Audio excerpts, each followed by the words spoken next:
हमारे सनातन धर्म में आने वाले तीज, त्योहार, व्रत, उपवास हमारे मन को आनंदित करते हैं, उत्साहित करते हैं, उत्फुल्लित करते हैं। कोई त्यौहार भगवान का प्रिय त्यौहार जहाँ हम लोग पूजा पाठ करते हैं, कोई त्यौहार में फिजिकल एक्टिविटीज़ ज़्यादा होती है, लेकिन ये सभी त्यौहार कहीं ना कहीं हमें हमारे इष्ट के निकट ले जाते हैं। इन त्योहारों में किया हुआ दान पुण्य हमें हमारे पापों से मुक्ति मिला करके हमें हमारे इष्ट की सानिध्य, नैकट्यता प्रदान करते हैं। जहाँ अगर हम देखते हैं कि अगर हम 2-3 प्रमुख त्योहारों की बात करें तो जिस प्रकार श्रावणी को ऋषि पूजन होता है, विजयादशमी को देवी पूजन होता है, दीपावली को लक्ष्मी पूजन के बाद हम भोजन किया जाता है, उसी प्रकार फाल्गुन महीने के शुक्ल पक्ष में पूर्णिमा तिथि आती है। हमारे शास्त्र कहते हैं इस दिन हमें होलिका दहन करने के बाद ही, पूर्णिमा तिथि को होलिका दहन के बाद ही भोजन करना चाहिए। होलिका दहन का बहुत महत्व है, इसके पीछे की कथा उसमें मैं विस्तार से नहीं जाऊंगा, आप सभी जानते हैं। नारायण के परम भक्त प्रहलाद जी को जलाने का प्रयास किया गया तो वहाँ पर भगवान स्वयं नारायण आए उनको बचाने के लिए, और उसके कुछ टाइम के बाद हिरण्यकश्यपु की वध करने के लिए और अपने भक्त की वाणी को सत्य करने के लिए भगवान नरसिंह भगवान का प्राकट्य हुआ। इसी समय जब यह होलिका दहन किया जाता है तो होलिका दहन मुख्यतः यह हिरण्यकश्यपु की बहन थी, तो यह पाप का ही एक स्वरूप था। तो पाप को हम जलाते हैं, हमारे मन के अंदर काम, क्रोध, लोभ, मोह, मत्सर होते हैं, इनको हम जलाते हैं, उससे हमारा मन निर्मल बनता है। बाकी एनवायरमेंटल साइंटिफिक रीजन तो इसके अपार है ही। होलिका दहन के लिए हमारे शास्त्रकार कहते हैं कि यह शुभ अच्छे मुहूर्त में इसका प्रदीपन होना चाहिए, जलाना होना चाहिए। साल 2026 में अगर हम इसी होलिका दहन के शुभ मुहूर्त की बात करें तो थोड़ा सा लोगों में कन्फ्यूजन है कि 2 तारीख को हम होलिका दहन करें या 3 को करें, क्यों भद्रा है उसका निवारण कैसे होगा। तो आज इस वीडियो में हम लोग जो है विस्तार से यही जानेंगे कि साल 2026 में यह बेसिकली होलिका दहन किस दिन करना चाहिए, 2 या 3 तारीख को। भद्रा है या नहीं रहेगी है तो फिर उसका क्या परिहार होगा, होलिका दहन का समय क्या रहेगा, फिर चंद्र ग्रहण है तो उसका भी परिहार हम इस होली के संबंध में कैसे करेंगे, इन सब बातों पर हम चर्चा करेंगे। देखिए, शास्त्रकार आज्ञा करते हैं कि जब आप होलिका दहन कर रहे हो उसके लिए 2-3 नियमों का पालन, मतलब किन प्रकार से हमें होलिका दहन करना चाहिए। जो हमारे मूर्त चिंतामणि है, हमारे मूर्त गणपति है, तिथि निर्दय है, बोध, ऐसे बहुत से ग्रंथ हैं, उनमें 2-3 जो प्रमुख विधि बताई है होलिका दहन की, उन पर हम चर्चा करेंगे और उसके बाद अंत में हम इस निष्कर्ष पर पहुंचेंगे कि इन सब के आधार पर हमें साल 2026 में यह होलिका दहन का यह कब करना चाहिए। तो इस वीडियो को अगर आप पूरा देखते हैं तो आपके होलिका दहन से संबंधित जो शास्त्रोक्त विषय है उन पर हम चर्चा होगी। देखिए, हम केवल मात्र अन्य लोग जो कंटेंट क्रिएटर्स होते हैं, we are not of those kind. हम लोग तो हमारे शास्त्रों में जो मूर्त चिंतामणि है, तिथि निर्णय, ऐसे ग्रंथों के आधार पर, उनका साक्ष्य, उनका प्रमाण के आधार पर हम आपके सामने अपनी बातें रखते हैं। तो हो सकता है अगर आप कंटेंट क्रिएटर्स के चक्कर में जो सूट बूट पहन करके आते हैं उनके चक्कर में पड़े तो आप होलिका दहन को लेकर के कन्फ्यूज़ हो सकते हैं, लेकिन अगर आप इस वीडियो को पूरा देखते हैं तो आपको यह पता चल जाएगा कि हमारे शास्त्रों के अनुसार हमें साल 2026 में यह होलिका दहन किस दिन करना चाहिए। तो देखिए, इन 2-3 नियमों में पहला नियम जो है उसके अंतर्गत हमारे शास्त्रकार कहते हैं कि होलिका के दिन में प्रदोष व्यापिनी पूर्णिमा हमें लेनी चाहिए, लेकिन उसमें यदि पूर्णिमा तिथि दोनों दिन प्रदोष व्यापिनी हो तो दूसरे दिन लेनी चाहिए, ऐसी व्यवस्था है। इसमें भी अगर आप देखें कि यदि प्रदोष काल में भद्रा हो तो भद्रा के मुख की घड़ी को त्याग करके हमें प्रदोष बेला में होलिका दहन को करना चाहिए। भद्रा में होलिका दहन करने से ऐसे शास्त्र में लिखा है कि जनता का नाश होता है, यह एक पहला नियम।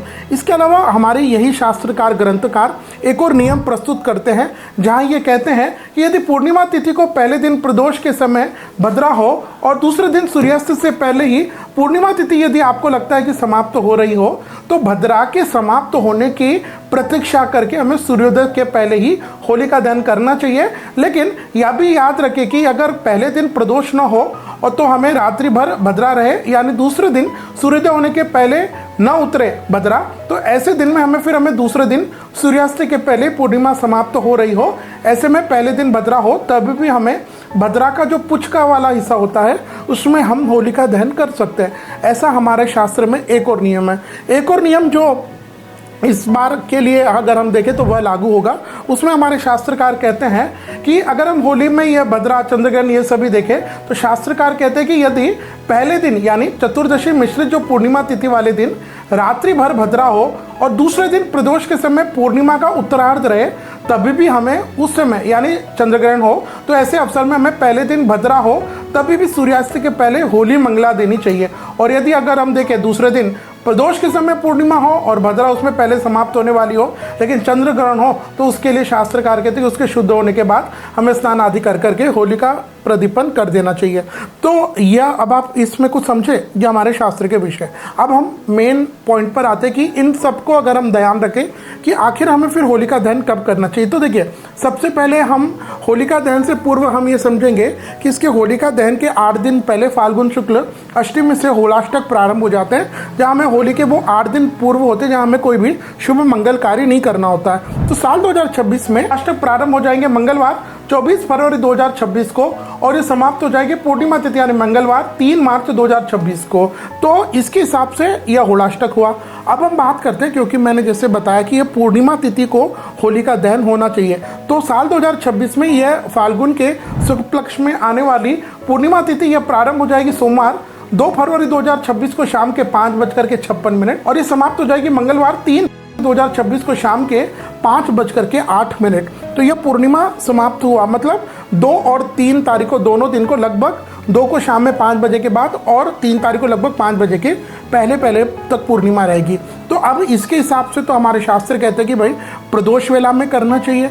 लेकिन क्या आप जानते हैं अगर हम 3 तारीख को देखें तो प्रदोष पूर्णिमा तिथि में होना चाहिए, प्रदोष वेला में होना चाहिए और भद्रा रहित होना चाहिए। तो अब ये सब अगर हम देखें तो भाई 3 तारीख को सूर्योदय में पूर्णिमा तिथि है, काफ़ी लोग सूर्योदय कालीन मानते हैं, ठीक है। तो लेकिन अगर 3 तारीख को हम प्रदोष काल देखें, प्रदोष काल का मतलब सूर्य अस्त के बाद के 144 मिनट, लेकिन पूर्णिमा तिथि तो ये लगभग 5 बजे 5:15 बजे खत्म हो जाएगी। तो फिर 3 तारीख को हमको होलिका दहन के लिए प्रदोष की बेला मिलेगी नहीं। और फिर उसके बाद वहीं अगर हम इसके आगे भी देखें तो शाम में 5:15 बजे के आसपास यह चंद्र ग्रहण भी प्रारंभ हो जाएगा। तो हम किसी भी परिस्थिति में 3 तारीख को तो होलिका दहन नहीं कर सकते। तो अगर हम 2 तारीख को करते हैं तो इस दिन क्या आप जानते हैं भद्रा रहेगी। तो 2 तारीख को भद्रा प्रारंभ हो जाएगी शाम के 5:57 और ये भद्रा समाप्त हो जाएगी सोमवार यानी मंगलवार की रात यानी 2 की रात 3 की सुबह को 2026 को सुबह के 5:29। अब क्या करें, ये तो धर्म संकट आ गया भाई। 3 तारीख को हम इसलिए नहीं कर सकते क्योंकि प्रदोष वेला में पूर्णिमा तिथि है नहीं और फिर शाम में चंद्र ग्रहण भी रहेगा। और अगर हम 2 तारीख को करना चाहें तो यहाँ तो फिर उस दिन भद्रा है, जैसे ही पूर्णिमा लगेगी उसके साथ साथ लगभग यह भद्रा भी लग जाएगी। तो फिर ऐसे समय में हमारे जो धर्म सिंधुकार है वो एक आज्ञा देते हैं, वो कहते हैं इदम चंद्र ग्रहण सत्वे वेद मध्य कार्यम ग्रस्तोदय पर दिने प्रदोषे पूर्णिमा सत्व ग्रहण मध्य एवं कार्यम। इसका मतलब कि अगर दूसरे दिन पूर्णिमा तिथि प्रदोष काल से पहले समाप्त हो रही हो और अगर चंद्र ग्रहण हो तो हमें एक दिन पहले भद्रा के पुच्छ वाले हिस्से में यानी मुख को छोड़ करके पुच्छ वाले हिस्से में हमें होलिका यह प्रदीपन कर देना चाहिए। अब देखिए क्यों करना चाहिए, क्योंकि इस दिन अभी जैसे मैंने बताया कि 2 तारीख को भद्रा आपकी शाम में लगेगी और ये समाप्त कब होगी, मतलब 2 की रात 3 को सुबह।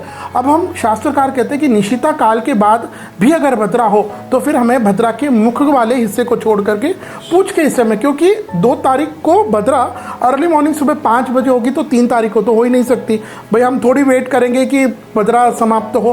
तो इन सभी हमारी शास्त्रीय व्यवस्था के अनुसार साल 2026 में या पूर्णिमा के दिन यह होलिका दहन का जो शुभ मुहूर्त रहेगा वह रहेगा विक्रम संवत 2082 फाल्गुन मास के शुक्ल पक्ष की पूर्णिमा तिथि यानी सोमवार 2 मार्च 2026 को शाम में 6:38 से 8:51। तो यह तो होलिका दहन हुआ।